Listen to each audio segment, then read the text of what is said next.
This video, let's talk about square root of those numbers which are not perfect squares. So let's try to understand the topic here. All right, so let's say I have number 9. Okay, this guy is a perfect square. Why is that? Right, look at this. 3 times 3 is 9.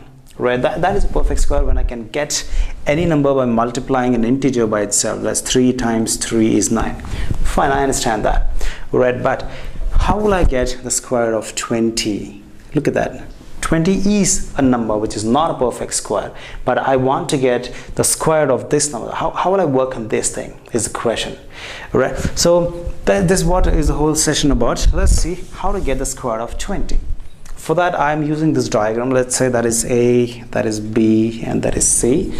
That's a triangle, and this triangle is special. Why is that? Because it's got a 90 degree here. We call it as a right angled triangle. Yes, in a right angled triangle, we have a property or a theorem which satisfies. That is nothing but Pythagoras theorem, right? It says the biggest side or the hypotenuse, that is BC squared. BC squared would be equal to AB squared. Yes, plus AC squared. Okay, right, so nothing but the hypotenuse squared is the sum of the squares of the other two sides. That is Pythagoras theorem. Now, since I know what is AB, that is 2, let me write that here. This is like 2 squared plus, then what is AC? AC in this case is like 4 squared. Okay, that's it.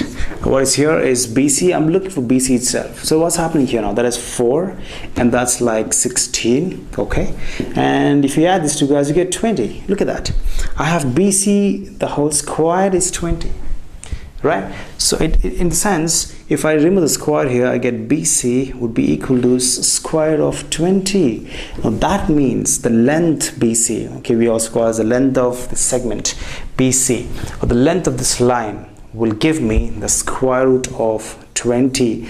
Though 20 is not a perfect square, but writing 20 in terms of this, the hypotenuse, where I have the other two sides given like that, and solving this equation through Pythagoras theorem, I can get length. I can just measure the guy with the scale, and that length exactly is nothing but the square of 20. All right, that's how we can get the square root of non-perfect squares. There is an answer for that. All right.